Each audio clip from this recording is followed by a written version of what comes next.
Prezados companheiros, amigos da Casa do Caminho,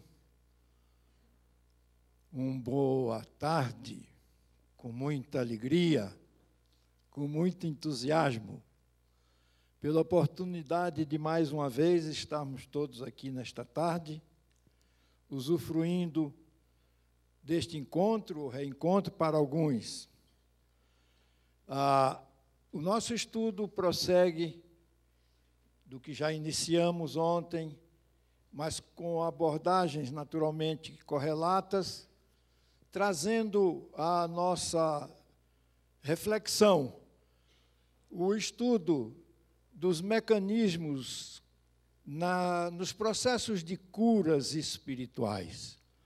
Quando nós falamos de curas espirituais, nós não estamos eliminando os processos utilizados com os recursos da medicina, da farmacologia, da medicação. Isso tudo vem evoluindo, progride através de ensaios, de pesquisas, de aplicações, e a medicina é, sim, muito bem sucedida, utilizando os recursos da química, dos fármacos, e atingindo, naturalmente, o metabolismo celular. As células, já falamos, esses micro-organismos parecem ter e têm vida própria, apesar de ser uma coletividade muito grande, que se assemelha, sobretudo, ao número de estrelas, de galáxias.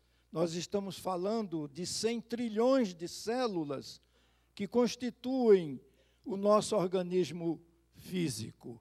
Essas células se intercomunicam, o que realmente atinge a algumas delas, em determinados tecidos ou órgãos, todo o universo celular se mobiliza. E é exatamente o sistema imunológico, sem que imprimamos qualquer ordem, de modo autômato, segue princípios divinos a conduzir os recursos, mobilizando e bloqueando as investidas bacteriológicas em determinadas regiões atingidas assim, na enfermidade, na investida de processos infecciosos. E nós estamos aprendendo cada dia mais nessa relação orgânica com um estreito vínculo com a nossa forma de ser, com a nossa forma de agir, com a nossa forma de sentir e expressar esse sentimento. Então, por assim dizer, nós estamos num processo, individualmente falando, de intercomunicação permanente com esse universo celular. Se pudéssemos verificar ou até dialogar com essas células, nós perceberíamos delas, quando em equilíbrio, aquela movimentação festiva, no sentido de circular, articular essas energias de equilíbrio. E quando, sem dúvida, às vezes, motivados por qualquer sentimento ou emoção mais forte, em que nos deixamos conduzir pelo rancor, pelo desequilíbrio, pela desarmonia, pela infelicidade, elas também se deprimem no seu universo e até são atingidas no seu metabolismo. Então, conviver com esse nosso organismo é uma verdadeira arte que convidamos, sem dúvida, a observar, sobretudo na sensibilidade interior que cada um tem e desenvolve, como é que nós podemos estabelecer uma relação mais íntima com algum órgão que esteja atingido no seu desequilíbrio celular. É evidente que sim. Se nós pudéssemos observar, como dizem alguns autores, cada um desses órgãos tem uma certa sintonia, uma certa vibração, e eles respondem harmonicamente até a sons, ele responde harmonicamente a essa suavidade das músicas como as que acabamos de usufruir nesse instante. Muito mais do que ouvir, nós capitalizamos as irradiações dessa sonoridade impregnada, sobretudo, se pudéssemos ver, de ondas luminosas, de irradiações de pétalas em movimentação, em outros planos do espírito.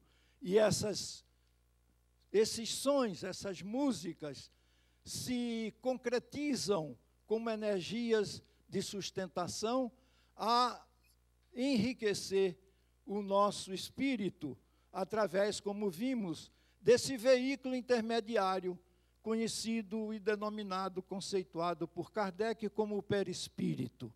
É mais ou menos sobre isso o assunto, sobre essas relações, que nós convidamos todos a juntos fazermos o nosso estudo na tarde de hoje. Já está?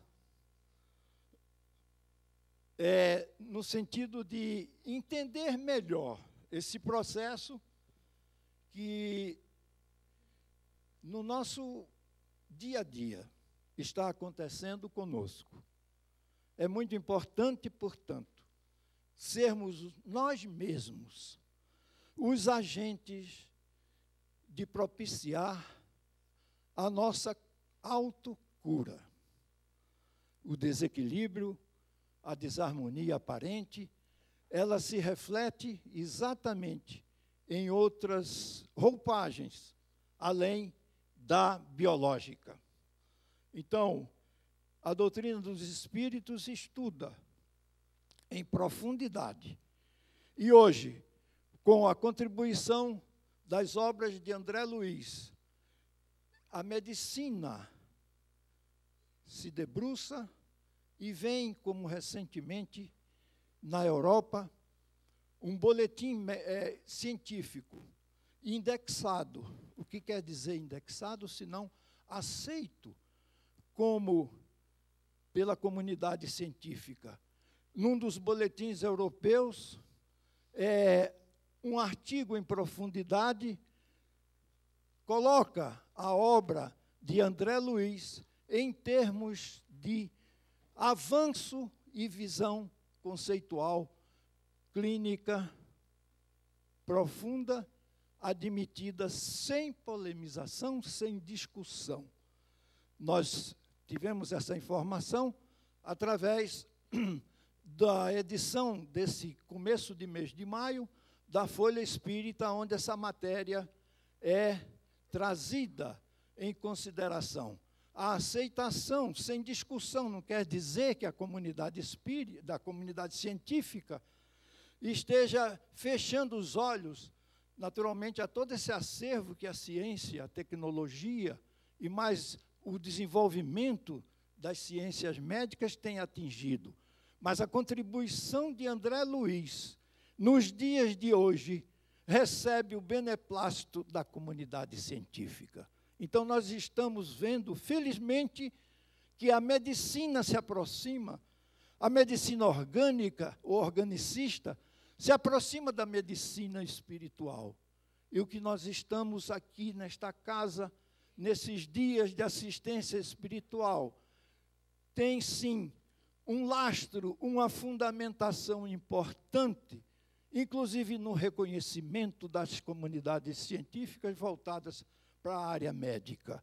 O que nós estamos tratando aqui é, sim, motivo de estudos, de pesquisas, de grandes institutos e de autores que abriram os horizontes na visão diferente das limitações do nosso próprio organismo como matéria. Essa visão de matéria hoje também já mudou completamente. Nós, com o advento da relatividade e da ideia de que nós somos não apenas constituídos de elétrons, de corpúsculos, à guisa de matéria, nós somos mais do que isso. nós somos condensações de energia em diferentes frequências. Nós não somos esse organismo insensível, muito pelo contrário, é o sentimento que permeia todos esses fenômenos, todos esses processos, e mais do que o pensamento e o sentimento, nós somos, sim, verdadeiros geradores de energia mental.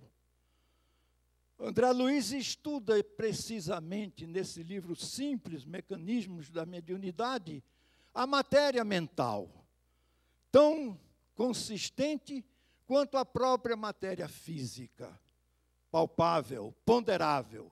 A matéria mental, ela se constitui também de átomos mentais, à semelhança dos átomos físicos, que nós vamos ver um pouco aqui nas ilustrações, mas esses átomos, por sua vez, constituídos de corpúsculos, e é André Luiz, nesse mesmo livro, que no capítulo da matéria mental, ele discute os elétrons mentais, os núcleos, à semelhança do núcleo do átomo físico, os núcleos e a forma como essa movimentação, cada pensamento se reveste de uma forma, de uma energia ponderável que passa a influenciar a distância na proporção e na intensidade de quando a emitimos, ou os emitimos, os nossos pensamentos. Os nossos pensamentos influem nesse universo inteiro. Vamos ver um pouco tudo isso, mas é exatamente no resumo desse livro que comentamos de início ontem, a Gênese, onde o estudo é feito no capítulo 14 sobre os fluidos e os processos de curas. O que são os fluidos? Fluidos, uma conceituação da época de Kardec. Não existia na sua época o conhecimento do eletromagnetismo, que veio depois com Clerk Maxwell, esse inglês famoso. Mas os fluidos são emanações de energia, e de energias de diferentes teores, de diferentes frequências. Nós podemos, por exemplo, na visão do átomo mental, se esses saltos de órbitas, que quando passam para órbitas mais distantes, naquele modelo planetário do átomo, quando passam nos saltos, por excitação desse átomo, e são os nossos pensamentos, na sua intensidade, que provocam nos átomos mentais essas excitações, por assim dizer, essas movimentações ou acelerações de conteúdo energético. Então, o que é que nós observamos nesse estudo com André Luiz? É que quando essas excitações, através dos pensamentos, se eles forem positivos, se eles forem intensos no amor, na frequência, na fé, é evidente que nós vamos atingir irradiações e saltos quânticos de maior monta. Mas quando esses mesmos pensamentos são deprimentes, são assim negativos, são rancorosos, nós emitimos no dia a dia um sem número de pensamentos de distintas categorias, não é verdade? Nós estamos aqui, estamos refletindo quantas vezes durante o dia nós somos assim, esses emissores de ondas deletérias, mas eu acho que não é o caso dos nossos amigos aqui presentes. Nós estamos, sem dúvida, muitas vezes na compaixão, no sentimento, na tentativa de ajuda de um parente que seja distante, doente ou passando por dificuldades. Nós nos mobilizamos no nosso apoio, esse apoio energético, essa compreensão, essa busca de ajuda, na solidariedade que faz parte do nosso ser. Nós mobilizamos sentimentos e ondas de pensamentos salutares. Quando a gente conhece uma pessoa que está internada no hospital, num processo de tratamento, e nós pensamos em visitá-la, antes de lá chegarmos, o nosso desejo, a nossa onda mental já se fez sentir, e essa ajuda, ela é palpável, porque as pessoas refletem melhoras. Os tratamentos começam a responder mais positivamente. Então, nós vivemos um mundo energético, mental, fabuloso, de grande ajuda. Nós somos, nesse universo da criação, esse psiquismo que se movimenta em torno não só do nosso planeta, mas que faz parte do universo por inteiro da criação divina. Então, a solidariedade, esse espírito de compaixão, esse sentimento maravilhoso, que reflete muito bem já o nosso interesse em sermos aqueles do bem, aqueles que buscam, sem dúvida, ajudar aonde ao nosso alcance seja possível.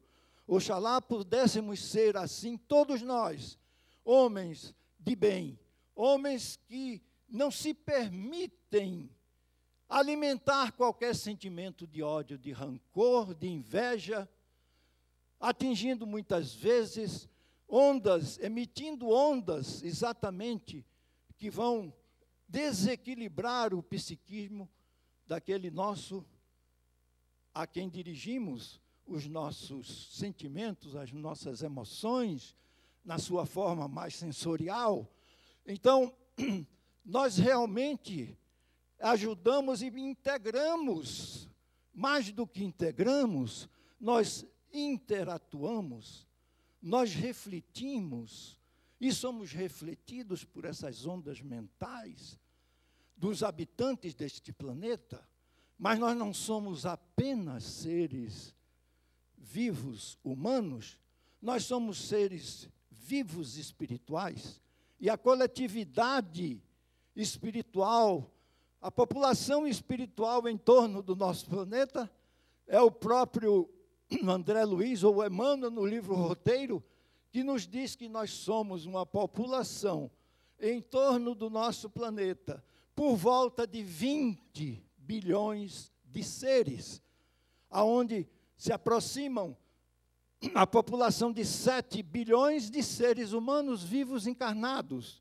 e os seres vivos desencarnados, ocupando corpos sutis, na sua roupagem magnética, que é representada pelo próprio perispírito. O espírito, em essência, não teria forma, ele apenas se faz representar pela sua indumentária, e ele tem, sim, o espírito tem o recurso de plasmar a sua autoimagem. Isso é um conforto para todos nós, da melhor idade, que a gente já vê os cabelos caírem, não é? As rugas aparecerem. Não é muito o caso dos aqui presentes, mas nós somos levados, depois que atingimos as proximidades dos 80 anos, como é o nosso caso. Eu não estou preocupado com isso, evidentemente, mas a gente pode ficar, puxa, como é que eu vou me apresentar depois, não é, com a roupagem que eu vou levar comigo, porque essa roupagem é um tecido que a gente trabalha e emaranha ele, não é? Naquele tear do mental, nós trabalhamos nessa indumentária magnética todos os dias da nossa existência, não é mesmo? Então, como é que eu vou me apresentar? Como é que eu vou me sentir reconhecido? Alguém vai me identificar, não é? Desse jeito? E aí está realmente, nós temos esse recurso de plasmar a nossa autoimagem, de modelar esse perispírito até certa altura, evidentemente. Então, eu vou escolher, sem dúvida, uma fisionomia que eu tinha aos meus 30 e poucos anos. Aliás, eu não estou muito diferente dessa época. não é mesmo? Porque, e vocês sabem que é o entusiasmo, é a forma de sentir, de irradiar, que nos faz, afinal de contas, criar essa autoimagem. Então, nós vamos, se pudesse mostrar numa sequência, onde as fotos obtidas pela transcomunicação instrumental, imagens do plano espiritual, observadas e transmitidas de estações dos planos espirituais, a gente observa, por exemplo, tem um caso de um pesquisador do reino animal, na Alemanha, em que mostra-se a fotografia dele, já idoso, no limiar do final da sua existência, e uma foto dele aos 30 anos, também já dedicado, muito assim, delicadinho, muito simpático na fisionomia. E ele vai a uma dessas estações, e de lá ele se apresenta e emite um chamado transfoto, ou uma foto transcendental. Como é que ele se apresentou? Com aquela imagem do jovem. Não é? Como é que isso aconteceu? Como é que isso foi plasmado na nossa indumentária magnética? Por esse desejo, essa propriedade que todos nós temos através dos campos mentais, das formas de pensamento. Então, eu vou me imaginar, por exemplo, nessa idade dos 30 e poucos anos, não é? Vou me reportar a eventos, vou como que trazer à minha memória aquela forma ou aquela fisionomia. Até posso ver fotos que nós temos, todos nós temos um álbum de fotos, não é? E a gente se delicia como eu era, não é? E como eu estou, evidentemente, sem mágoas nem tristezas. Afinal, eu escolho a minha autoimagem. E foi o que esse pesquisador alemão, quando mandou uma transfoto para um computador, ou melhor, foi um computador mesmo. Essa foto ele se apresenta como um jovem de 30 e poucos anos. Então, o que é que nós estamos documentando, se não essa possibilidade, esse potencial mental, dessa energia mental que todos nós estamos emitindo. A gente não se dá conta, a gente não vê, não é? Isso não está, de alguma forma, fotografado, mas isso é palpável, não é mesmo? Isso é muito bem entendido hoje. Os recursos que a gente tem, até nesses processos de estimulação da nossa fé, os congressos e eventos médicos, como sempre, ultimamente, têm apresentado nos seus programas o tema espiritualidade. A medicina encontrou na espiritualidade, que não é a visão que a gente tem de espiritualidade, como universo espiritual.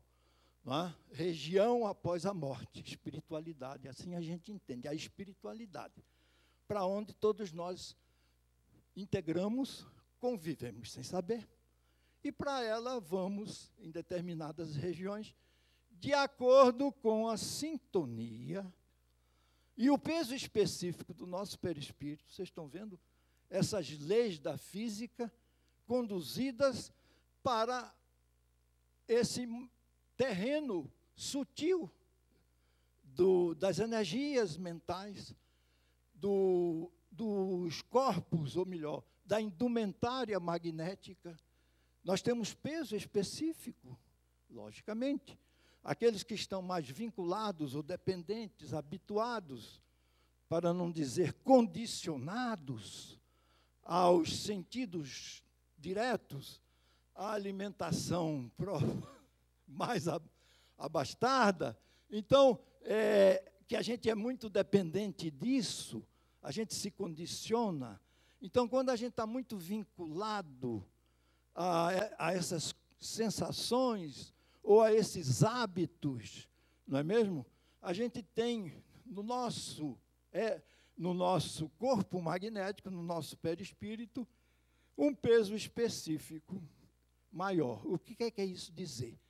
Que ele é mais denso, ele está mais em sintonia com os planos de igual vibração. Então, isso que se fala, que todo mundo se assusta, o que é o umbral. A gente vai passar pelo umbral, a gente vai ficar no umbral. Como é que é essa história? Já pensamos sobre isso, evidentemente. Na verdade, passar, a gente passa. Porque nesse deslocamento, após o desenlace, é evidente que a gente vai por camadas vibratórias. Aqueles que estão mais em sintonia com aquelas mais densas vão se demorar nelas, mas não vão ficar ali, porque o socorro espiritual existe. A intercessão dos nossos familiares queridos que já se foram, eles estão preocupados, e mais do que preocupados, eles estão atentos a nos ajudar. De modo que a gente pode, por algum tempo, se demorar nesses níveis mais densos, mais evidentes, ali onde permanecem as entidades sofredoras, a gente sabe bem disso, mas a gente vai alçando pouco a pouco, na medida em que se depura essa própria vestimenta magnética, e na ajuda nós somos conduzidos a institutos, a hospitais de recuperação nos planos espirituais. O que nós estamos falando é exatamente essa relativa densidade, e isso se reflete principalmente nos nossos pensamentos, nos nossos hábitos alimentares, por que não dizer? Se alguns condicionantes, como o álcool, o vício, são assim constantes nos nossos hábitos, é evidente que nós vamos comprometer essa indumentária, até mesmo antes de comprometer as regiões circulatórias atingidas, o sistema nervoso, não é mesmo? E por isso esse universo celular, ele é muito sensível aos nossos pensamentos.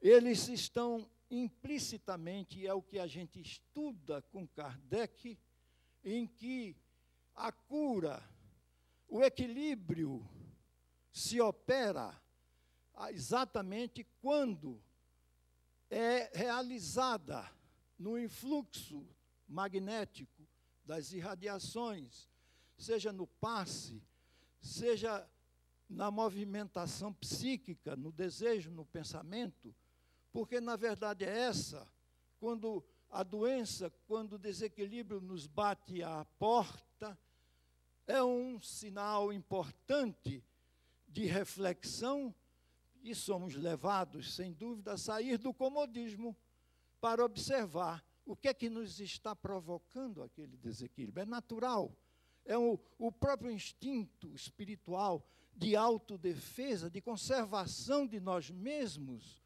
que reage nesses instantes, nos levando a procurar as causas, é natural. Isso é a objetividade que todos nós temos, esse dom da inteligência que nos é proporcionado. Então, nós queremos saber as causas. E na busca das causas, a gente vai primeiro abordar as consequências, o que é que nós estamos, por que estamos sofrendo, quais são os nossos órgãos que foram comprometidos nesse desequilíbrio, e há uma relação direta, não é mesmo, com determinados químicos, principalmente no sistema nervoso. A sensibilidade dos neurônios mostra exatamente que eles sofrem impactos tremendos no quimismo do etanol, por exemplo, no quimismo das drogas e das emissões no fumo, não é mesmo? Da nicotina, do alcatrão, esses elementos químicos que vão minar essas fontes dos sistemas neuronais que nós temos. Então, quando isso é atingido, e os reflexos, às vezes, disso, as nossas células já trabalharam ao esgotamento, porque os recursos do nosso sistema imunológico, já mobilizados por antecipação, eles só se rendem quando se esgotam nos seus recursos. Então, quando aparece uma enfermidade, provocada por um abuso de qualquer natureza que seja, não é? Então, até psíquico, o que é que aconteceu com o nosso próprio organismo nesse universo celular? Já se mobilizaram os recursos que nós tínhamos e se esgotaram. E aí as células se rendem, se desarmonizam, adoecem, se enfraquecem, não é mesmo? De modo que o que é que nós estamos vendo? Não apenas nos recursos medicamentosos, aonde nós podemos ingerir substâncias importantes que vão atuar exatamente na intimidade dessas células, mas se o nosso psiquismo, de alguma forma, bloqueia os benefícios dessas substâncias químicas, as respostas não se verificam. Somos nós que criamos essas dificuldades de bloqueios da medicação que a gente toma, muito bem ministrada pela medicina avançada dos dias de hoje. Então, quando a gente estuda o mecanismo das curas espirituais, evidentemente que nós não estamos apartando desse estudo e nem eliminando os recursos da medicina. Há um princípio nos tratamentos espirituais, em que o tratamento espiritual não dispensa o tratamento médico. Isto é uma verdade, isto é um princípio. Jamais nenhum centro espírita orientou a quem quer que seja que você já não precisa mais ingerir a medicação que você está tomando, porque você já está curada. Jamais. É realmente atribuição dos médicos a alta importante que todos nós buscamos na nossa saúde, nesses processos, evidentemente. Então, a cura, que é o que nós buscamos, ela se processa exatamente numa visão de profundidade, na intimidade celular, na intimidade magnética do nosso corpo sutil, da nossa indumentária, do nosso perispírito.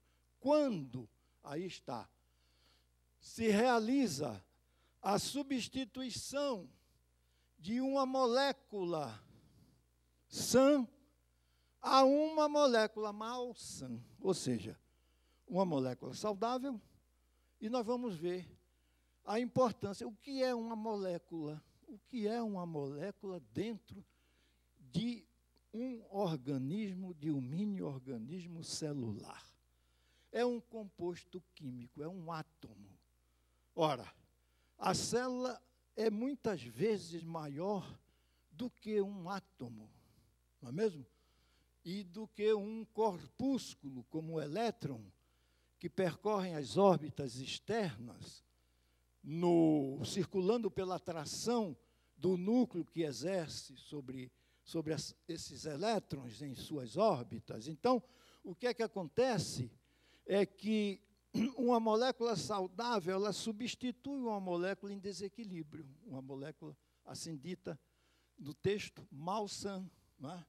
De modo que a potência curadora, aí está, a potência ela é mais intensa ou menos intensa, ela tem uma graduação, e somos nós muito chamados, voltando ao termo de espiritualidade dentro da medicina.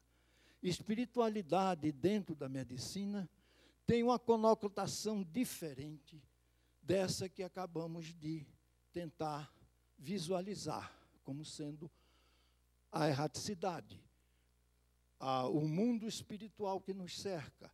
Espiritualidade dentro dessa visão e conceito dos médicos é exatamente você propiciar ao paciente que ele encontre a aceitação do próprio médico no fortalecimento da sua fé, qualquer que seja a sua fé, a sua visão religiosa, a sua vinculação com a sua religião. Os médicos não estão preocupados que essa fé, que essa vinculação religiosa, seja no judaísmo, no hinduísmo, no budismo, no catolicismo, no espiritismo, no evangelismo, absolutamente.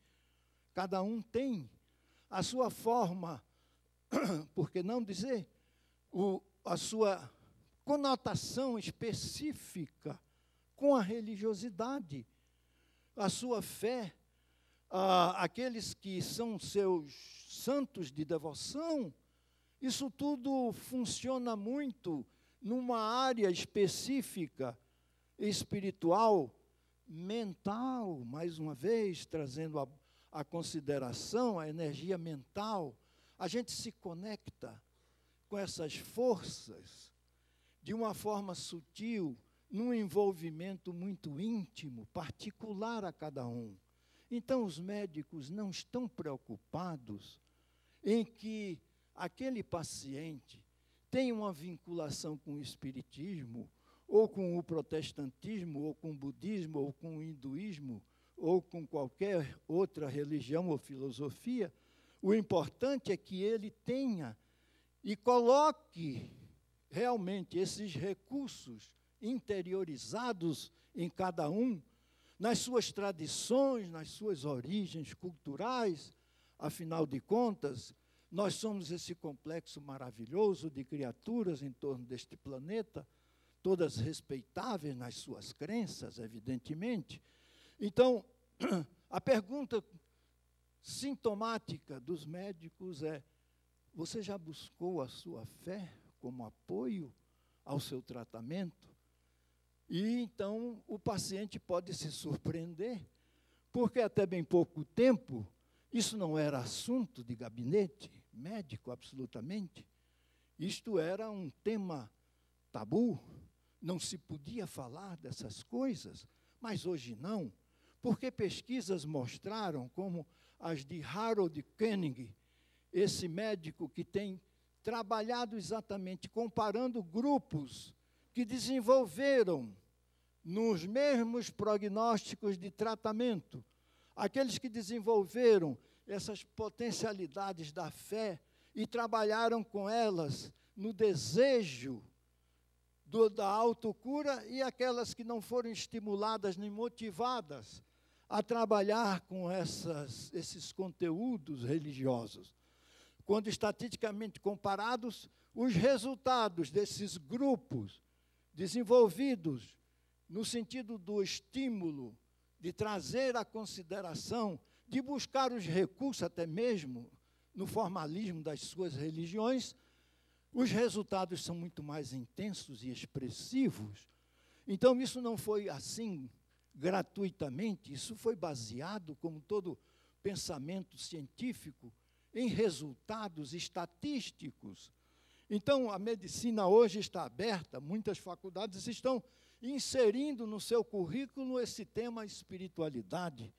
E isso é muito recente, eu diria, talvez de 5 a 10 anos para essa data, de modo que falar disso hoje é de deixar que o paciente traga a conversa na aceitação. O médico realmente tem que mudar a sua abordagem. Infelizmente estão mudando, não é mesmo?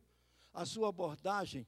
E até os médicos, sem dúvida, estão procurando entender, até com eles mesmos, qual é a sua abordagem, qual é a sua vinculação com esses valores religiosos, espirituais. De modo que é evidente, não estamos apenas colocando o formalismo religioso, que isso pode variar, mas a essência que se desenvolve quando alguns vão aí às suas missas e com devoção se debruçam em emoções importantes, delicadas dentro de si, nas rogativas sofridas muitas vezes. E não há dúvida que nessas rogativas é quando nós emitimos de nós mesmos, dos nossos campos interiores, de natureza mental, as expressões, as ondas de maior penetração e de maior alcance. Então, nós somos ouvidos nas paragens espirituais, nós somos identificados por essas emissões de pensamentos luz, que chegamos exatamente pela a forma compungida como sentimos nas nossas solicitações. Isso tem a ver, como dissemos, com a nossa essência, de modo que a intensidade, aí está, a potência curadora, ela está muito diretamente relacionada, desculpem, a manobra aqui é, em relação à razão da pureza da substância inoculada. E o que é que faz essa pureza da substância? Que substância é essa, se não uma substância magnética, uma substância de natureza mental? Ela é energética, ela é profunda, ela está relacionada, como dissemos, à vida, o metabolismo celular. Ela depende, como aqui está muito bem colocada, a energia da vontade. Se a nossa aceitação, o nosso desejo, a nossa fé é mais intensa, isso depende de cada um de nós. Os resultados são muito mais positivos, sabemos disso, todos sabemos disso, de modo que isso já nos leva, sem dúvida, a uma postura, a uma indagação que não é feita, ninguém está aqui cobrando absolutamente se alguém está acreditando nos resultados do passe ou não, mas é uma indagação que cada um se devia fazer, até onde eu estou me autoajudando no meu profundo desejo de cura, de me equilibrar, sentar ali, receber o passe e visualizar aquela energia sutil que até nos provoca emoções suaves. Vocês naturalmente registram isso, como todos nós que trabalhamos e que já passamos muito por esses tratamentos. A gente não sabe por quê, a gente entra um pouco aturdido e naquele instante onde é ministrado o passe, se conjugam as forças magnéticas dos nossos doadores, companheiros, dedicados, voluntários, com a equipe espiritual que nos assiste. Então, esse mix de energias sutis, espirituais, oriundas dos nossos companheiros, dos grupos de socorro, e de nós outros que constituímos as equipes, não é, intermediárias, porque nós somos canais, é muito importante que o doador humano cada vez mais se coloque como instrumento, como canal dessa energia. Não somos nós, pessoalmente, que vamos ajudar, evidentemente, com o nosso desejo, com a nossa emoção, com a nossa solidariedade e com essa coisa maravilhosa que é a compaixão, o se pesar pela dor humana. A gente vibra, irradia e canaliza, porque nesses instantes, o amor profundo que toca a nossa alma naquele instante, ele se vincula, assim, à grande fonte universal de energias divinas, e nós passamos a canalizá-las tão mais intensamente, quanto melhores formos esses instrumentos de canalização. Então, é por isso que o doador, o médium ou voluntário dedicado a essa tarefa, ele assume com ele mesmo uma conduta de cada vez mais ser aquele canal, aquele instrumento suave e intenso na transmissão dessas energias. É isso que quer dizer esse texto, quando a potência curadora, os resultados maiores ou menores, dependem, sem dúvida, da energia da vontade. Não só da vontade, do desejo, da emoção daqueles que transmitem, mas também, e igualmente e até mais ainda, daqueles que buscam. É aquela conduta no consultório médico. Você vai com a esperança de que o médico realmente encontre no diagnóstico certo a conduta clínica em seu benefício. Mas você está também, naquele instante, orando na sua forma de ser, de se comportar religiosamente, pedindo ao santo de sua devoção, não importa, pedindo ao Espírito de ajuda. Dr. Bezerra é muito convidado pelas pessoas no Espiritismo para esses momentos de busca, de socorro, na fé, não é mesmo? Que as pessoas, por conhecerem a magnitude do Dr. Bezerra, sentem e rogam interiormente essa forma de se comportar, essa forma de atuar nos processos, nos tratamentos, nas ocasiões que aqui estamos visitando para receber essa doação. Ela tem uma influência muito grande nos resultados, porque a gente está mobilizando agora como receptor a energia da vontade. A energia da vontade. A vontade é esse instrumento maravilhoso do Espírito, colocada a nossa condição de seres dessa criação divina para mobilizá-la. Evidentemente, não é apenas na inércia que as coisas vão acontecer sem o nosso desejo, sem a nossa participação nessa alavanca primorosa, nesse recurso que significa articular a nossa própria vontade nos processos de autocura. O que é uma molécula? A água, por exemplo, esta água abençoada que aqui está recebendo o magnetismo do coração de vocês e está dosando conteúdos importantes que eu vou pedir licença para dar um gole. Vocês querem? Pequenininho um gole. Mas a água, ela é constituída de duas moléculas que, num processo de atração química, o oxigênio e duas moléculas, dois átomos, melhor dizendo, de hidrogênio, formam nesse composto, que são dois gases, o oxigênio e o hidrogênio. Que coisa tão rara e bonita, que esses dois gases, em determinadas proporções, eles mudam do estado de gás para o estado líquido. É a água, não é? Essa maravilha da nossa natureza, nós não podemos viver sem ela, não é mesmo? Então nós estamos falando da substituição nos processos de cura de uma molécula mal-sã por uma molécula sã.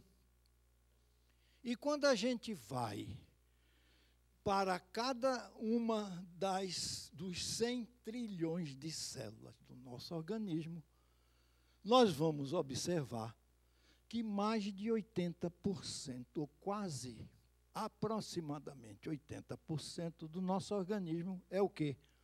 H2O. É água, o resto são compostos químicos. Então, a água, ela está dentro de nós.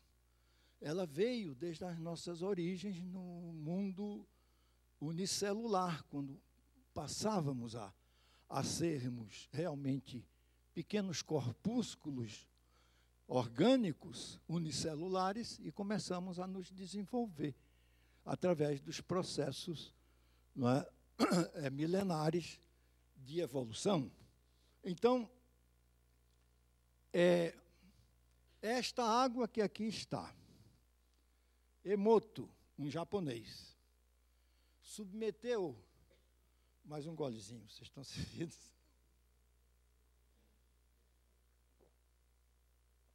Submeteu uma amostra de água, por exemplo, a frases naturalmente sentidas com emoção.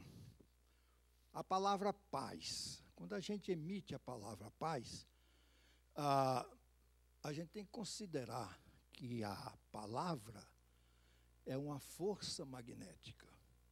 Nós podemos, pela palavra, induzir ao bem ou levar ao crime.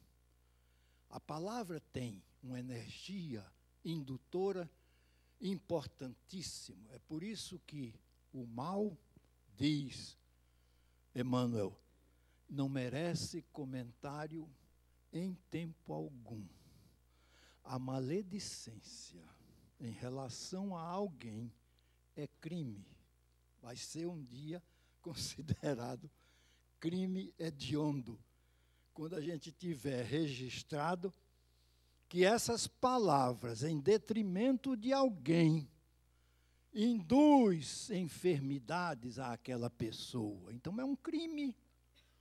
Isso quer dizer o quê? Vigilância no falar, muita vigilância.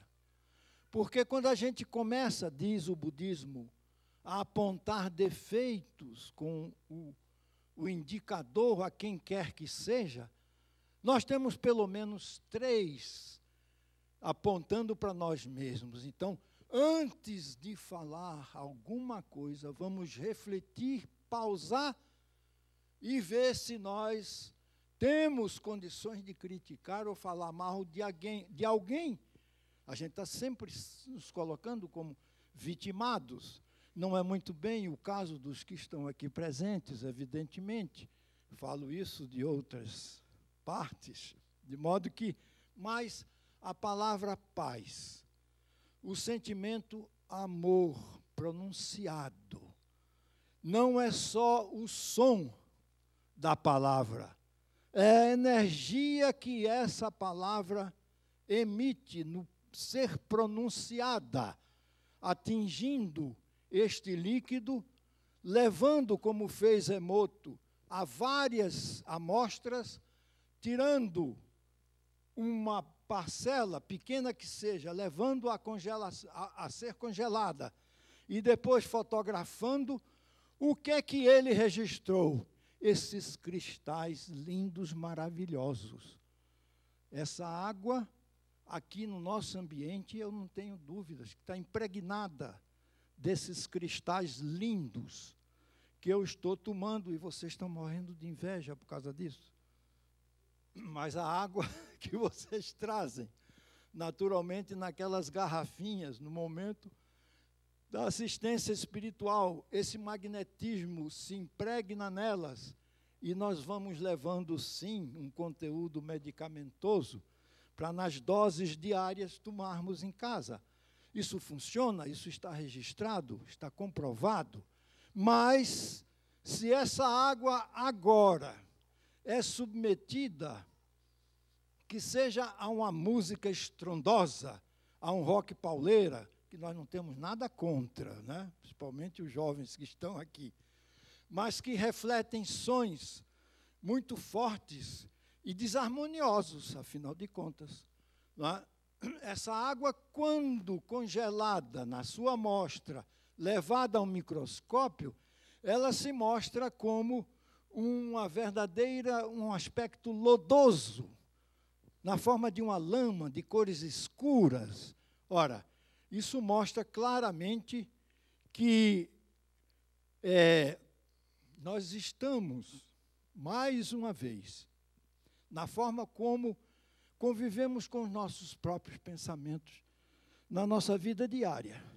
O nosso organismo, que é cerca de 80% de água, nós estamos criando estados vibratórios dentro de nós, nesse líquido que predomina no nosso organismo, de equilíbrio saudáveis, ou de desequilíbrio. É evidente que a palavra mal conduzida em detrimento de quem quer que seja, os maiores atingidos somos nós. Dá para ver, dá para compreender diante disso. Então, por favor, vamos aproveitar a lição. Não precisamos dizer mais nada. Não é? No orai e no vigiai de Jesus, nós estamos trabalhando nesse processo de autoequilíbrio, de autocura, de autossaúde, não é? Ingerindo sempre, mantendo no nosso equilíbrio aquoso, não é? O aspecto saudável dos nossos pensamentos, das nossas palavras enunciadas no convívio da comunicação com as pessoas. Então, a humanidade começa a ver... Mirna, você me avisa 10 minutos quando eu tenho que... Já acabou? Nossa Senhora! Então, fica para uma próxima. De modo que a vigilância que Jesus ensina é sábia, é científica, profunda, e vejamos como ela nos está servindo nesse processo de reequilíbrio orgânico dentro de nós mesmos. No orai, nós nos comunicamos, nós interagimos com essa fonte inesgotável de amor. Com Deus, que a gente chama de Deus, mas é muito mais do que essa visão que as tradições nos levaram a ver e a temer. Não é? Eu não quero ser temente a Deus, eu quero ser uníssono, uno com Deus. Eu quero ter dentro de mim a harmonia que vibra no universo. Isto é possível? O que é que vocês acham? Claro que é. É só deixar que o coração alce seu voo. Não é o coração o órgão que bate, não é? E que comanda a circulação desses 5 litros de sangue, mas é o coração emoção, esse coração dócil, esse desejo de sermos criaturas do bem, criaturas harmoniosas dentro de casa, evitando as discussões, por favor, que não nos levam à harmonização dentro de nós, do nosso lar, da nossa sociedade. Evitar, sim, não é apenas um puritanismo, evitar os maus comentários, mas sim, é uma sabedoria que nós estamos entendendo hoje, como importantíssima na nossa forma de viver, na nossa saúde, afinal de contas, no nosso equilíbrio. Meus queridos irmãos, queridos companheiros, vocês não imaginam o prazer de estar aqui com vocês, nesta casa, em Juiz de Fora. A gente que vem, quando muito, a cada 2 anos, né, Mina? Sente falta, se relaciona, mais do que isso, se reabastece. O nosso abraço muito querido a todos vocês, com os votos de progresso espiritual, de estudo, de busca, de perguntas, de descobrir a essência das coisas. Essa preocupação é nossa, esse atributo é nosso. Alguém nos dá um conteúdo de uma verdade, muito bem, que coisa mais linda, mas nós temos o direito de refletir, de investigar, de procurar hoje por internet, não é? Todos esses temas estão aí à nossa disposição para a nossa investigação, para o nosso conhecimento. E vamos assim evoluindo, porque nós somos responsáveis pelo nosso próprio destino, pela nossa própria saúde. Que Jesus, nosso mestre, sábio, em todos os instantes, que nos deixou esse caminho maravilhoso da luz, do bem-estar, da harmonia, permaneça conosco agora e sempre, que assim seja. Muito obrigado.